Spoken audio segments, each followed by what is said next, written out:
Selamat datang Wakil Gubernur Nusa Tenggara Timur.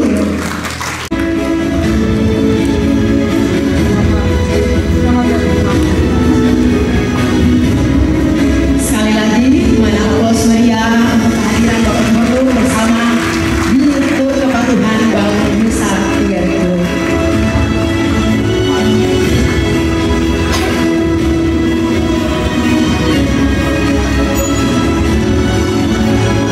Persilakan Bapak Wakil Gubernur bersama dengan Bapak Direktur Kepatuhan Bank NTT boleh mengambil tempat di depan.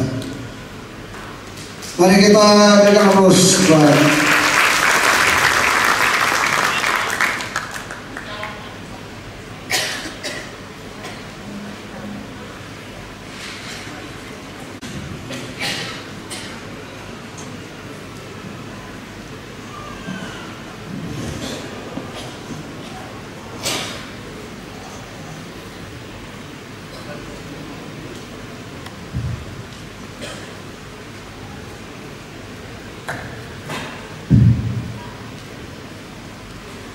Bapak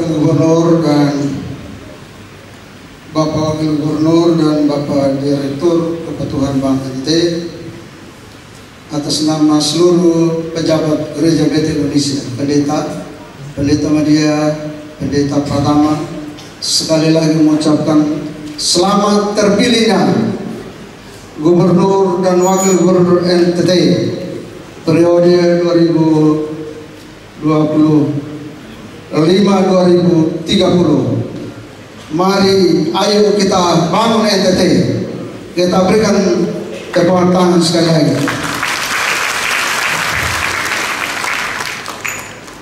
Kita ada di sebuah diskusi panel dengan tema Sehati Membangun NTT. Gereja memiliki peran strategis dalam membangun Nusa Tenggara Timur, tidak hanya sebagai pusat pertumbuhan rohani, tetapi juga sebagai agen transformasi sosial di tentang kemiskinan, keterbatasan pendidikan, dan persoalan sosial lainnya yang terjadi di Nusa Tenggara Timur.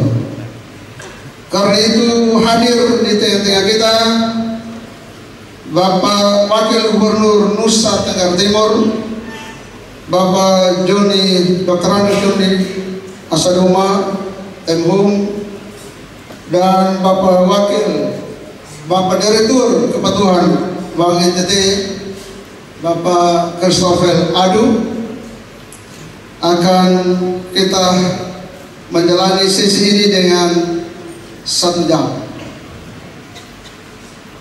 Jenderal berbintang 2 dari Polri yang saat ini sekarang sedang menjabat sebagai Wakil Gubernur Nusa Tenggara Timur akan memaparkan tentang peran strategis gereja dalam pembangunan daerah.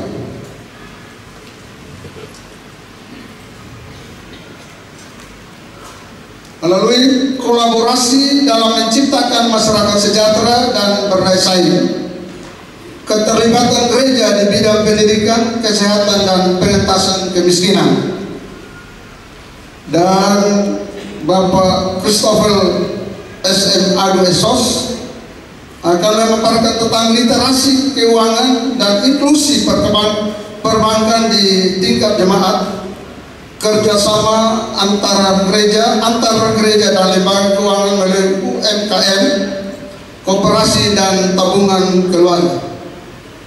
Saya selanjutnya akan memberikan kesempatan seluas-luasnya kepada Bapak Wakil Gubernur untuk menyampaikan pemaparannya. Terima kasih.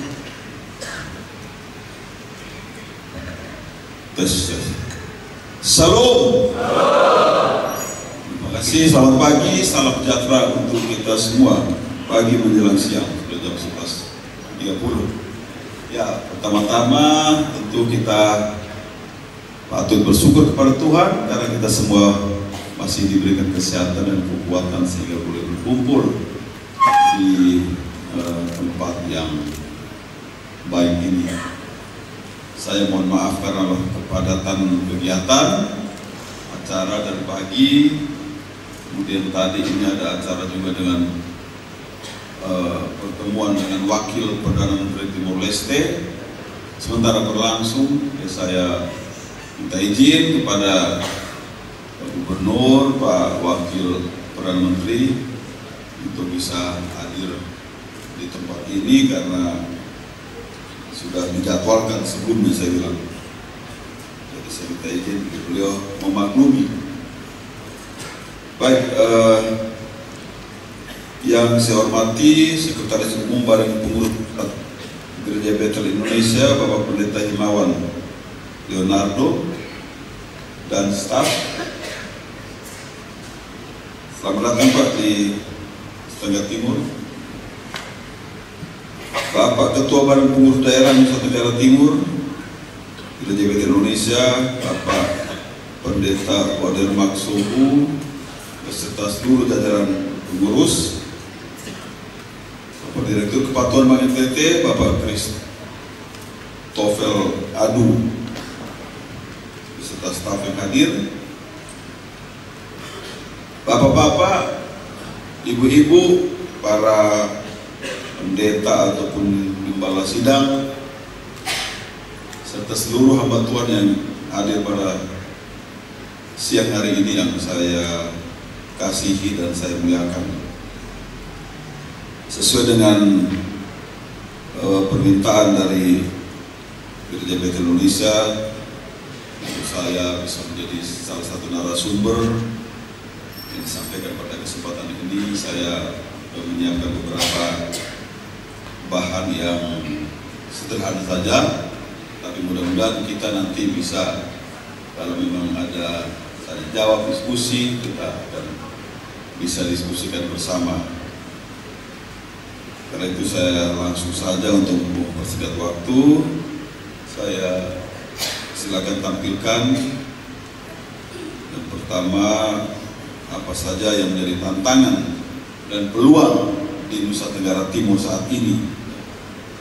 Kita mempunyai tantangan kemiskinan yang tinggi.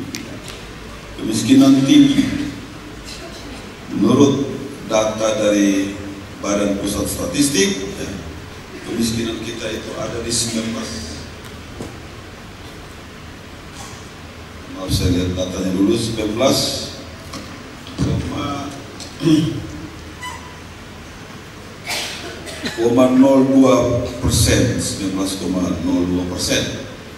Nah, kalau kita hitung dari jumlah penduduk NTT ini lebih kurang 5,6 juta. Kalau 19,sekian% itu kira-kira dia ada di 1 jutaan orang NTT yang masuk dalam kategori miskin. Kemudian kita punya prevalensi stunting yang tinggi. Nah, stunting kita ini adalah 37, ya 37, kalau tidak salah 60%, 37,sekian%.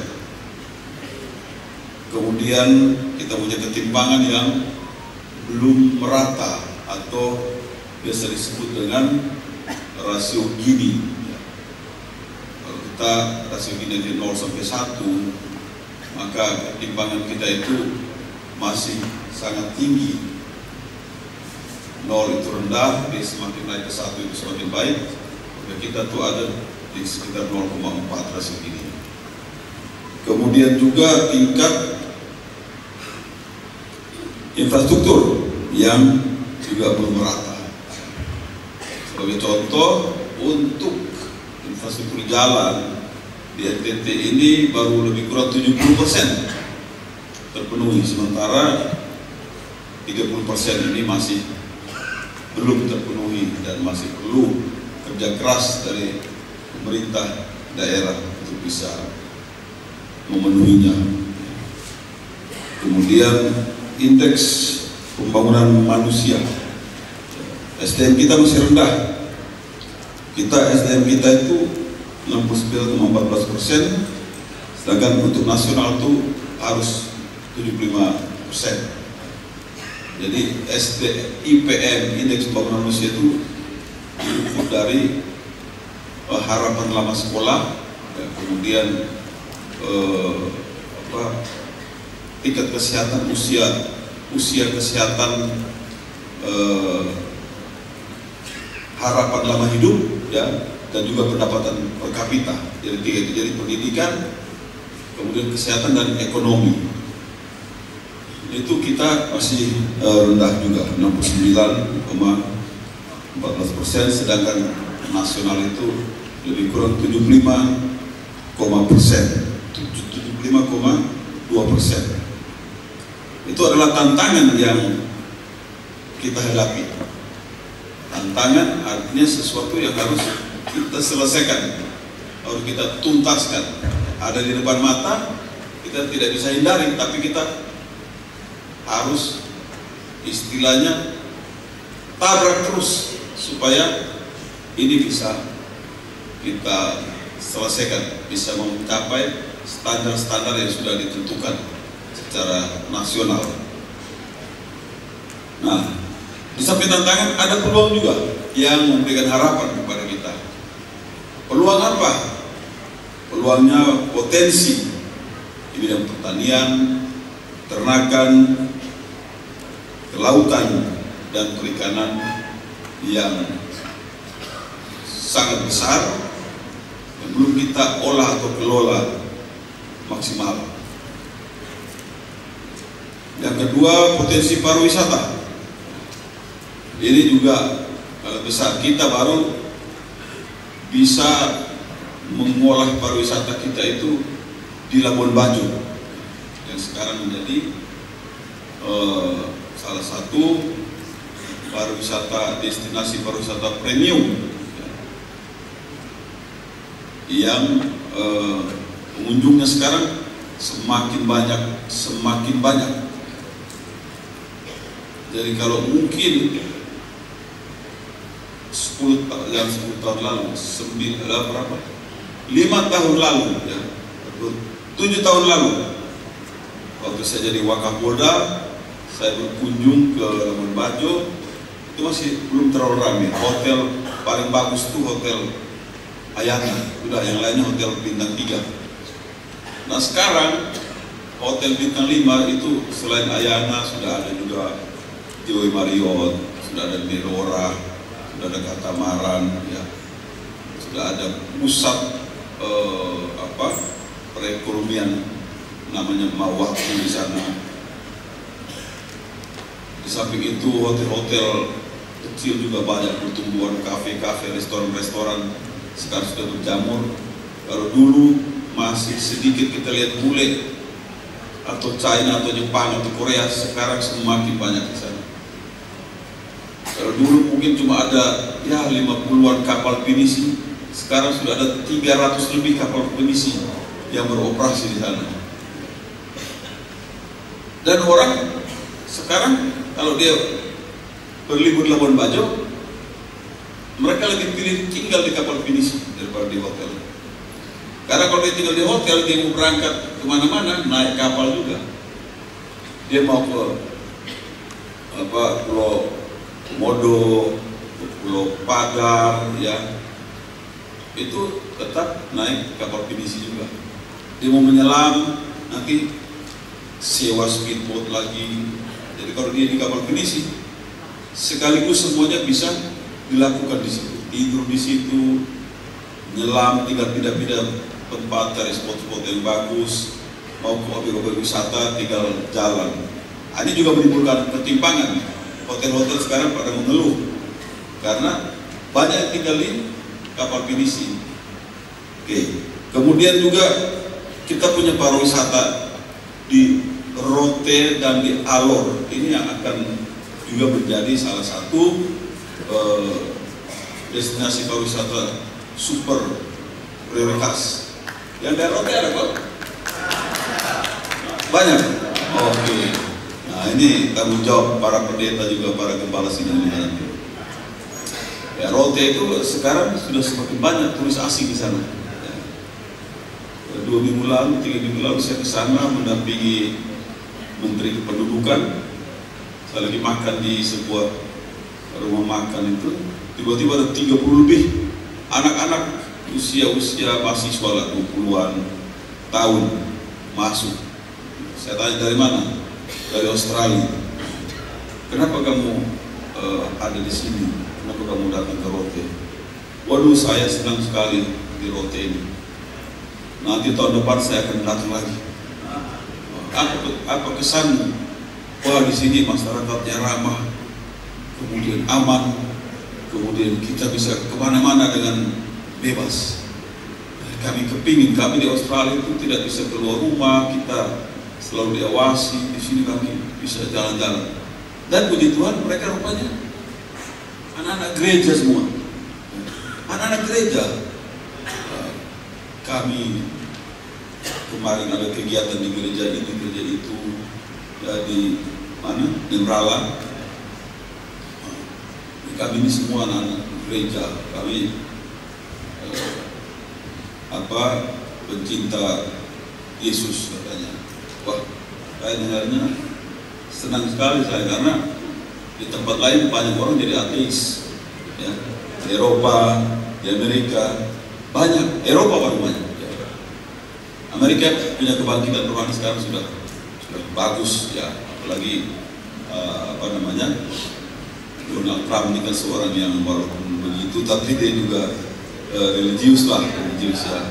Donald Trump itu walaupun dia begitu tapi dia religius.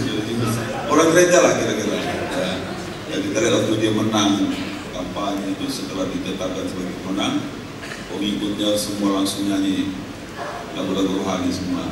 Tapi kalau di Eropa parah banyak. Gereja itu berubah menjadi tempat hiburan, berubah menjadi mall, menjadi lembaga pendidikan. Ya, saya pernah ke Belanda, ada satu lembaga pendidikan kepolisian. Saya lihat, ini gedungnya model-model di gereja, kayak gereja ya. Terus kita tanya sama itu pendamping itu, dia, iya, ini dulu gereja. Nah, kemudian dibeli oleh kepolisian menjadi salah satu pusat latihan di sini. Ya, jadi begitu kira-kira potensi di Rote, potensi di Alor. Nah, ini juga tidak kalah indahnya Alor ya, dengan lautnya yang biru bersih. Nah, ini tanggung jawab pendeta juga untuk membimbing jemaatnya supaya itu dijaga. Kebersihan, keindahan dari laut Alor, ya, baik lautnya maupun juga taman lautnya itu luar biasa bagus. Di sana ada duyung, ada dugong, ada lumba-lumba, ada hiu. Saya waktu di Alor itu menghadiri festival di Pulau Pura dan Pulau Ternate. Waktu pas mau kembali ke Alor, itu hiu tuh, wah, terbangan di depan perahu kita tuh, terbangan. Kemudian tiba-tiba ada paus biru, namanya paus biru, blue whale. Itu panjangnya kira-kira 25 meter itu paus itu, panjangnya 25 meter.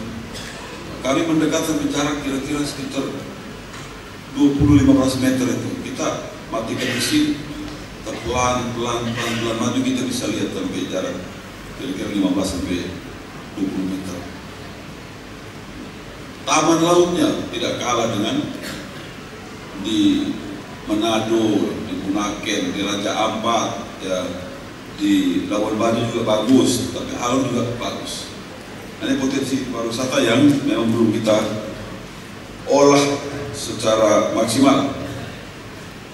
Kemudian angkatan kerja kita juga cukup tinggi, masih banyak pengangguran, artinya angkatan kerja kita ini masih tinggi. Ya.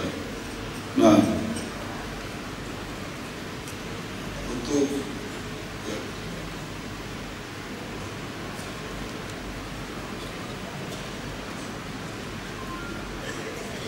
kita pulang angkatan kerja lebih kurang 700.000 ya, 700.000 orang angkatan kerja kita. Artinya mereka yang potensial untuk masuk ke dunia kerja jadi cukup tinggi. Ini belum kita kita buka lowongan kerja. Kemudian investasi, kita mesti membuka ruang investasi. Artinya pemerintah harus proaktif untuk mencari investor. Negara manapun juga kalau tanpa investor itu sulit akan maju. Nah, ini tantangan bagi kita dan juga peluang. Investasi ini ada, tinggal kita cari. Orang sekarang sudah beberapa baik perusahaan dalam negeri maupun luar negeri sudah siap untuk berinvestasi di NTT, misalnya untuk investasi garam, untuk investasi ikan, untuk investasi pakan ternak, termasuk juga investasi pariwisata. Kemudian kita perbatasan negara dengan Australia dan Timor Leste. Ini merupakan pasar yang baik juga. Ya, kalau kita berbatasan dengan negara lain, termasuk Timor Leste yang hanya perbatasan darat, maka ini bisa kita optimalkan kerjasama dalam bidang ekonomi dan perdagangan. Ya, lanjut. Nah, untuk menghadapi semua tantangan dan peluang tersebut, kami mempunyai satu program yang kita bilang dengan dasar cita, atau bisa disebut juga dengan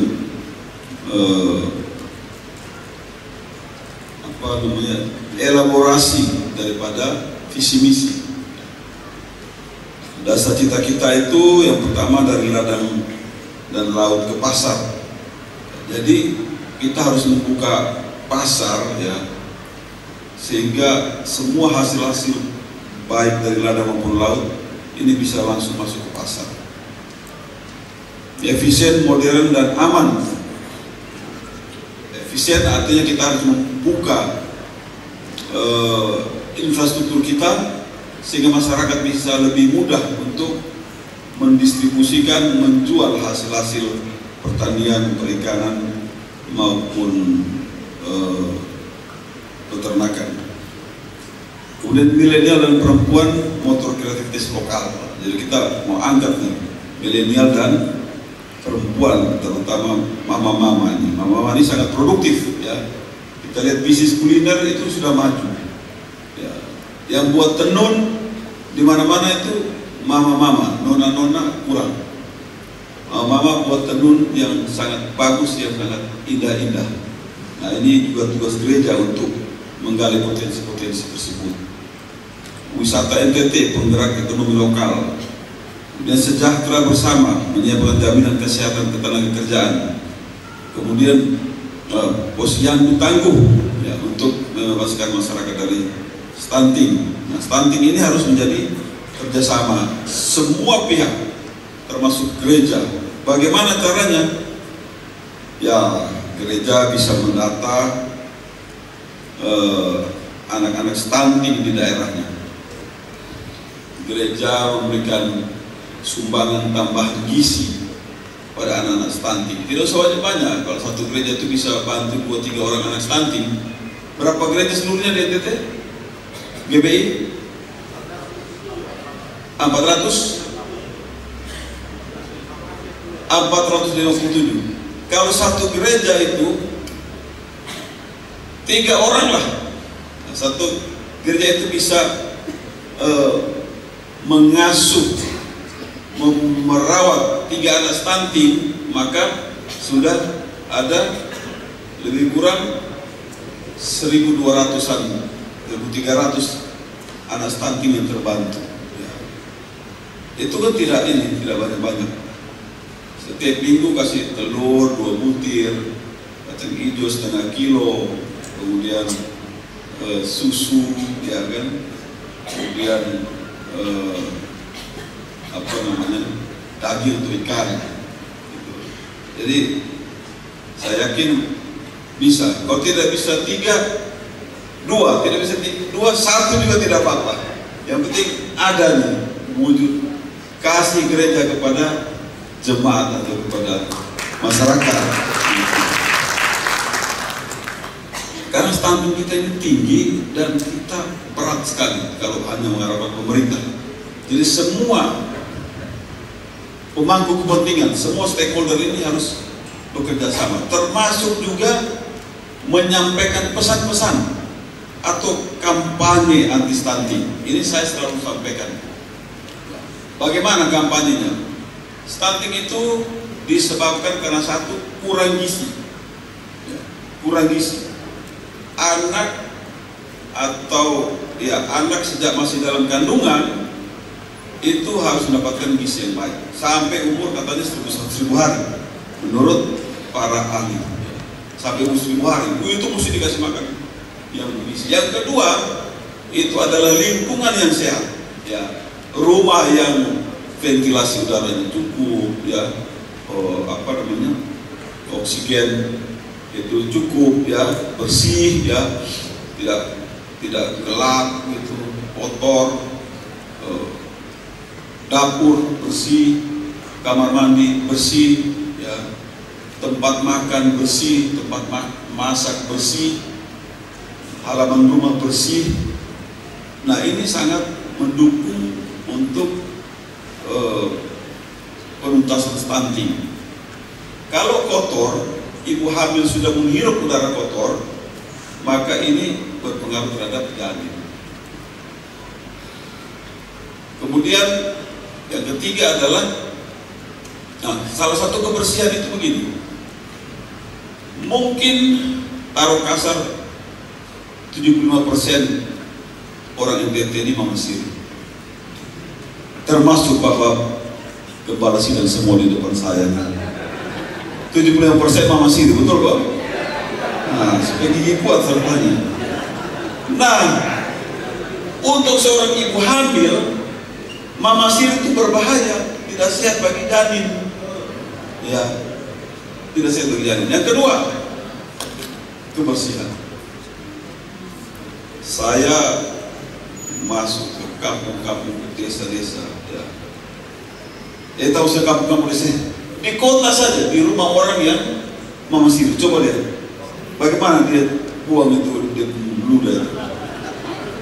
Sumur sana, sumur sini, selama tahun bersih kok, kotor kok, pokoknya dia sumur sana, sumur sini. Ini kotor nih, kotor. Tembok putih jadi merah, mungkin sudah doi beli cat, tidak pakai mamasir saja. Jadi masalah kebersihan. Yang ketiga masalah pengelolaan keuangan. Ini saya minta tolong Bapak, Mama semua, Kepala Sidang, majelis ataupun pendeta, tolong sampaikan ini kepada jemaat. Jemaat kita itu tidak miskin-miskin sekali, tidak miskin-miskin sekali.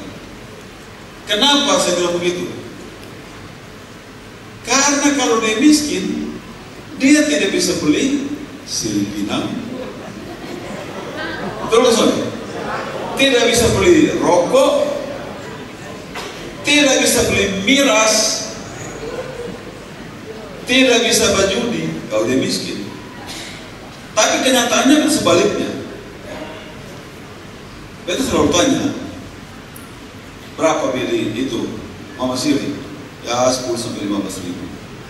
Rokok ya 15 sampai 20 ribu. Miras ya 10 ribu.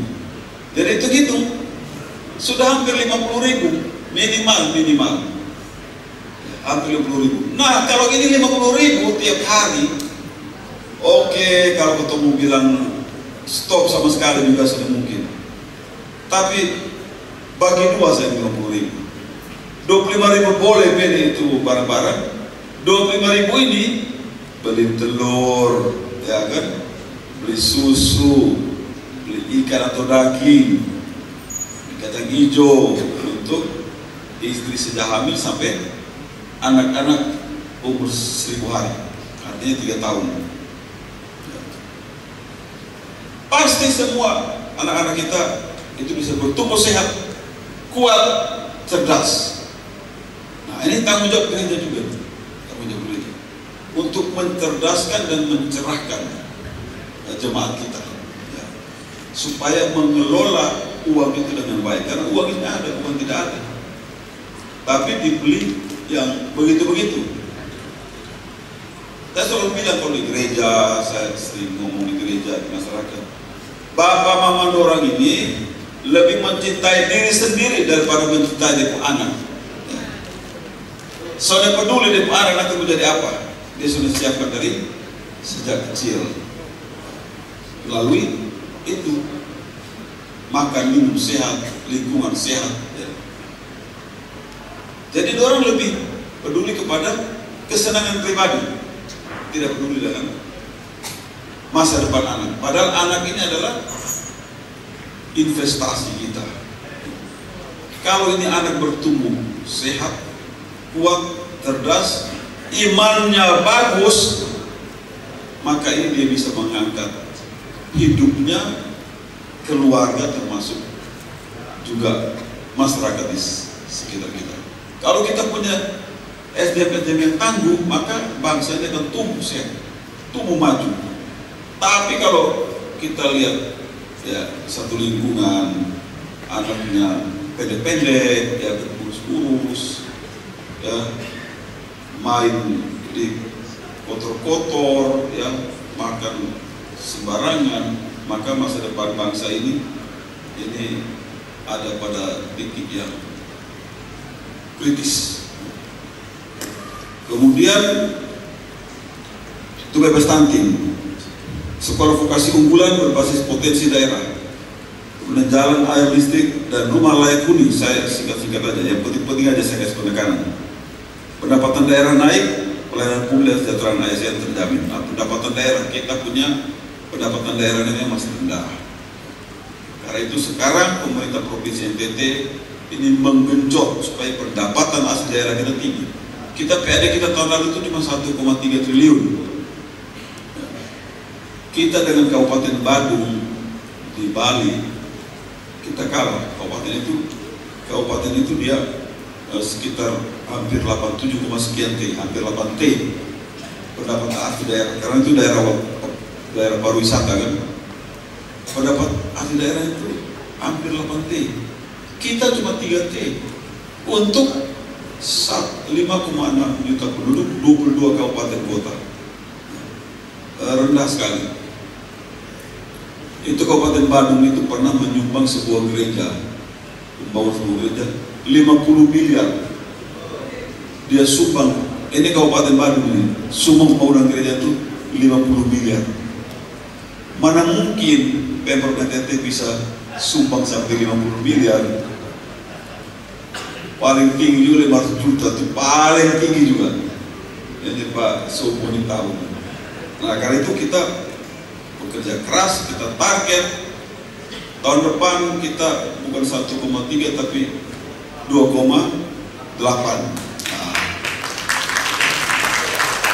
karena apapun program sebagus apapun, kalau sudah ada ini napeng, orang Aceh napeng nanginong, nggak ada duit, nggak ada nona katanya orang Aceh begitu. Tapi kalau kita ya tidak ada uang, bagaimana kita membangun?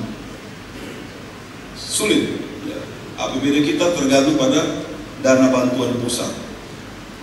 Dana bantuan pusat itu kira-kira 4T, tapi itu sudah dalam bentuk program-program semuanya, bukan uang dikasih, bukan dalam bentuk program. Jadi yang bisa kita kelola untuk pembangunan daerah itu adalah pendapatan daerah. Itu kita sedang kejar, sedang usahakan membangun NTT digital, akses yang merata, komunikasi lancar. Sekarang digitalisasi ini sudah merupakan suatu keharusan di seluruh dunia. Ya, orang belajar, orang berbisnis, ya segala macam urusan digitalisasi. Nah, kita masih banyak daerah-daerah yang belum terjangkau oleh jaringan internet. Kemudian bekerja sama, ayo NTT kolaborasi bersama. Nah, seperti yang kita laksanakan hari ini, Ini juga kolaborasi antara gereja dan pemerintah. Terima kasih. Kemudian ada program Quick Win. Program Quick Win ini program cepat, program yang menjadi tuntutan masyarakat. Ya. Nah, tadi sudah saya sampaikan penurunan stunting, lupus yang ditangguh, kemudian gerakan beli NTT. Nah ini juga penting ini, ya, gerakan beli NTT. Kalau ini adalah kita butuh sesuatu, di situ ada produk NTT, ada produk dari luar, maka kita wajib membeli yang produk NTT. Kalau produk NTT tidak ada, kita boleh beli produk luar. Maksudnya apa? Supaya banyak uang yang beredar, berputar di NTT ini. Kalau kita beli produk luar, uang itu terbang keluar. Nah, sebagai contoh begini, rilis dari Bank Indonesia, defisit perdagangan kita tuh 51 triliun. Ya, defisit 51 triliun. Sementara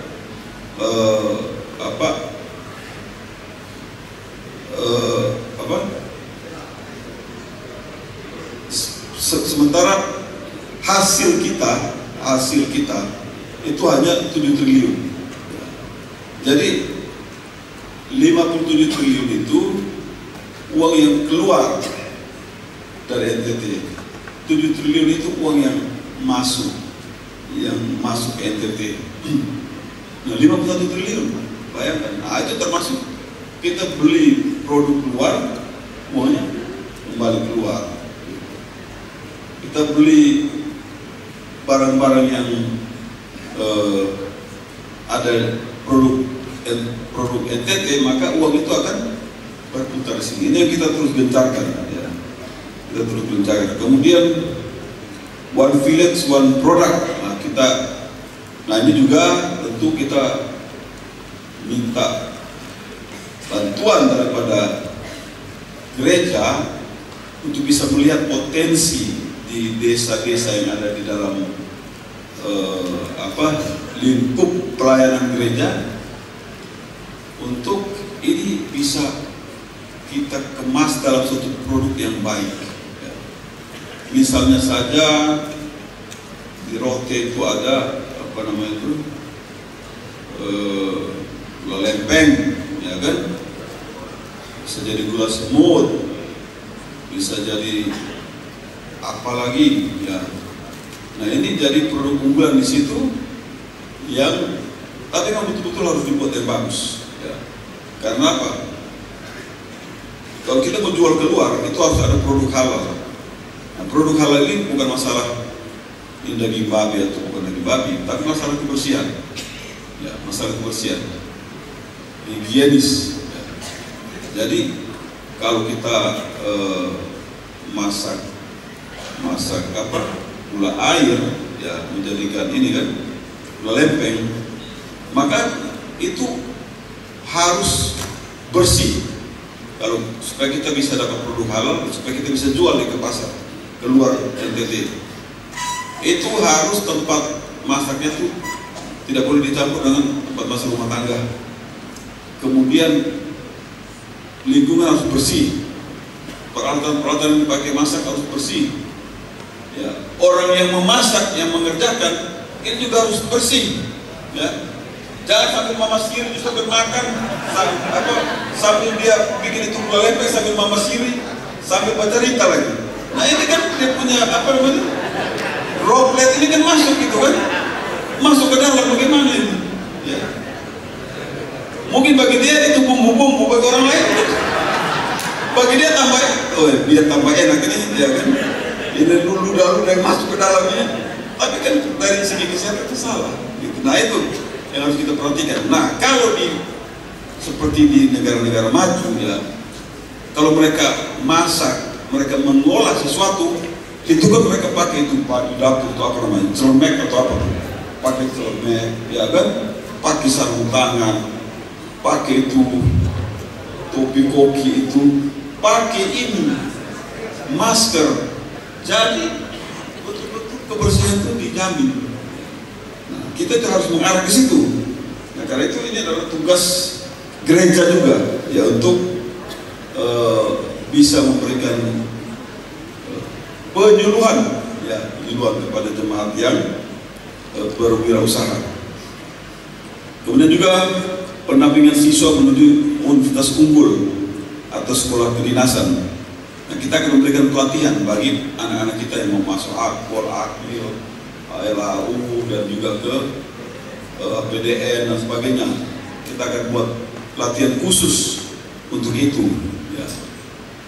Termasuk juga kalau mau menggunakan dana LPDP, ya, lembaga penyaluran dana pendidikan yang ada di Kementerian Keuangan. Jadi kalau LPDP itu anak kita, kalau kita siapkan dia dari taruhlah SMP, sekolah bagus, SMA lulus nilainya tinggi, dia mau kuliah baik di perguruan swasta negeri yang hebat-hebat di Indonesia seperti Universitas Indonesia, Gajah Mada, ITB dan sebagainya, itu bisa dapat uang dari situ, dapat dukungan. Dia misalnya anak tidak mampu, maka semua biaya kuliahnya itu ditanggung. Kalau dia mampu untuk lulus di sekolah-sekolah di universitas terkenal di luar negeri, maka bisa juga ajukan ke LPDP ini. Itu adalah, tinggal buka di internet LPDP, ada semua keterangan. Itu biaya apa, uang sewa kos-kosan, uang kuliah, uang makan, uang buku, uang penelitian, semuanya ditanggung oleh pemerintah. Nah, tapi anak kita memang harus kita siapkan dari SMP itu. Ini juga kita sangat mengharapkan bantuan dari para pembawa sidang, para pendeta ini, menyampaikan kepada jemaat, ya, untuk anak kita punya peluang untuk dapat beasiswa dari pemerintah. Tapi dia harus cerdas, dia harus punya nilai yang bagus, dia harus lulus tes di universitas nomor 1 di Indonesia maupun universitas di luar negeri, karena itu disediakan bagi anak-anak yang tidak mampu. Sehingga mungkin kemarin Bapak Mama pernah baca di media, ada anaknya Pak siapa namanya, Anies Baswedan, ya, lulus di Universitas Harvard, ya, di Amerika. Ya, itu tentu suatu prestasi luar biasa, karena tidak mudah masuk di Harvard itu, universitas top dunia. Hanya menjadi sorotan kemarin, Pak Anies ini dianggap orang mampu. Kenapa ambil LPDP? Padahal LPDP itu untuk jatahnya orang tidak mampu, sehingga ributlah Ebola satu Indonesia. Nah, masing-masing dengan apa, dengan dalilnya sendiri-sendiri. Kemudian optimalisasi pendapatan daerah seperti yang saya sampaikan tadi, kemudian tata kelola pemerintahan efektif. Program tambahan kita punya Koperasi Merah Putih. Koperasi Merah Putih ini adalah program pusat, ya, setiap desa itu akan dibangun satu koperasi, dan itu mendapatkan dukungan dana dari pemerintah pusat. Kalau tidak salah satu koperasi itu 5 miliar, 5 miliar, ya, 5 miliar. Ini kita dukung. Kemudian ada meja rakyat, Melki Joni untuk rakyat.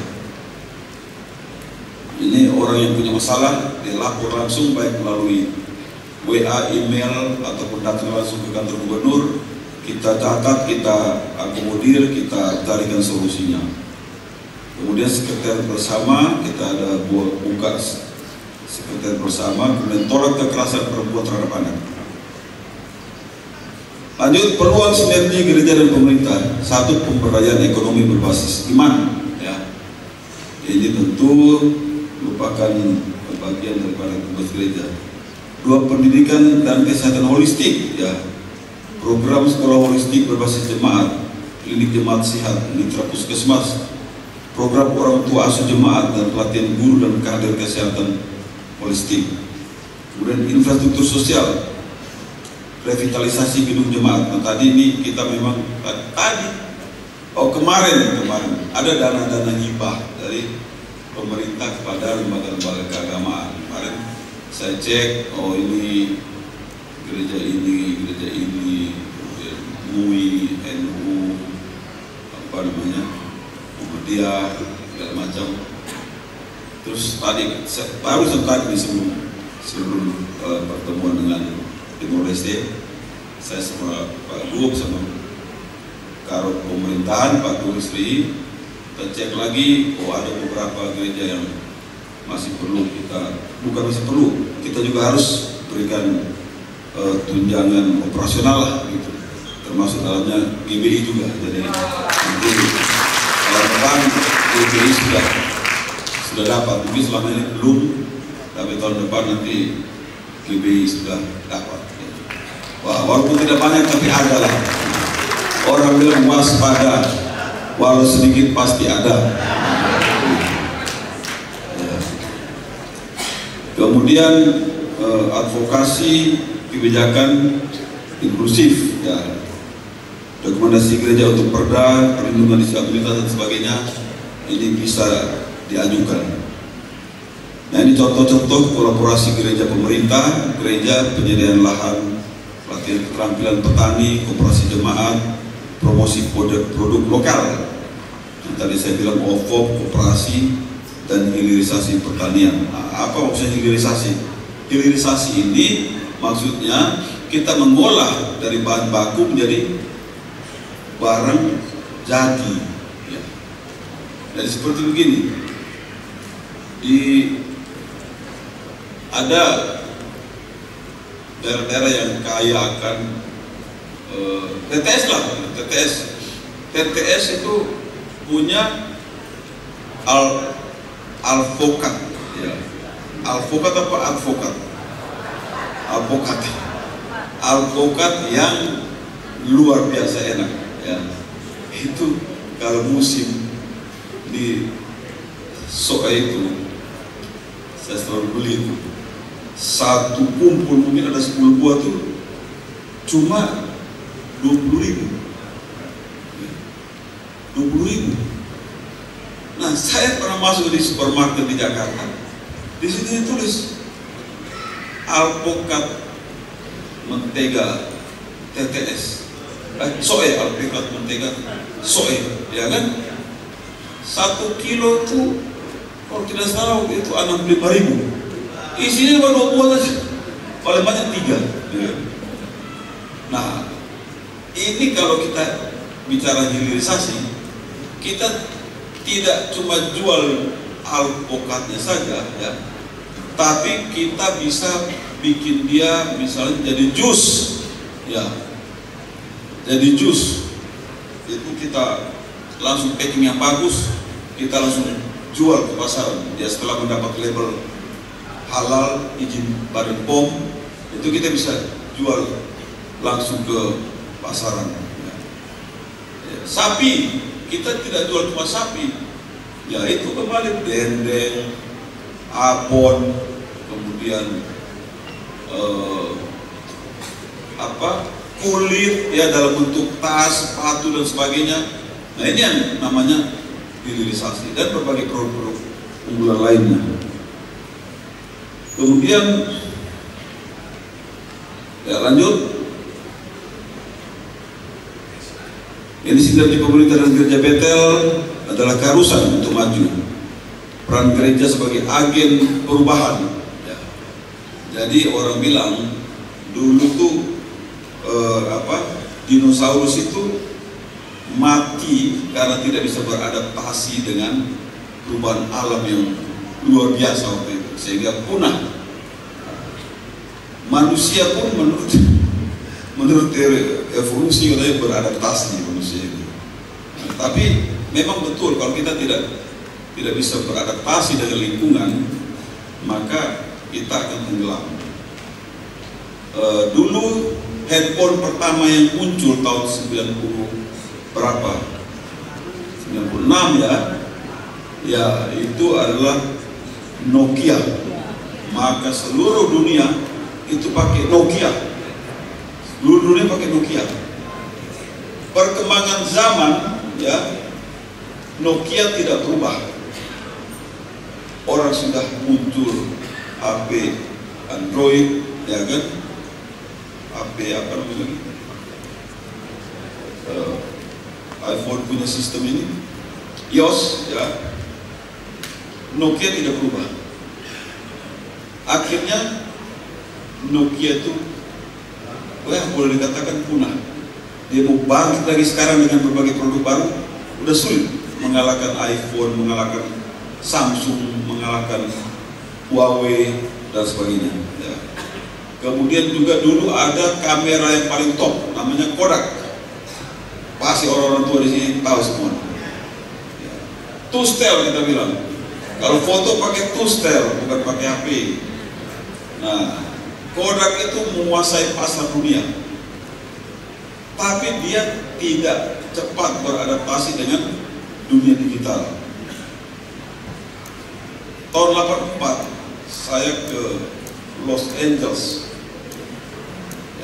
jalan-jalan namanya Hollywood Boulevard, sana jalan paling ramai.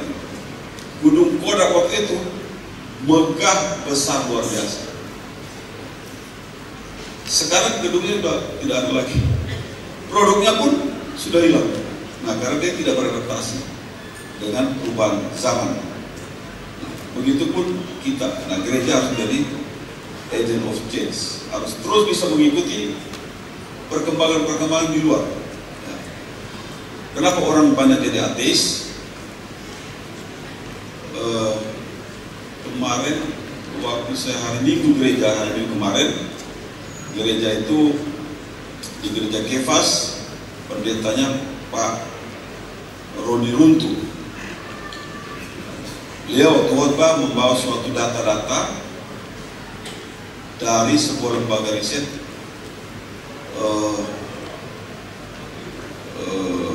Bilangan Research Center namanya. Di situ hasil risetnya itu mengatakan bahwa sebagian besar, ya, presentasinya lupa kalau tidak 70% jemaat-jemaat itu meninggalkan gereja karena tidak ada teladan daripada para pemimpin gereja. Ya. Mereka menjadi ateis, mereka pindah ke keyakinan lain, itu karena tidak ada teladan dari pimpinan gereja.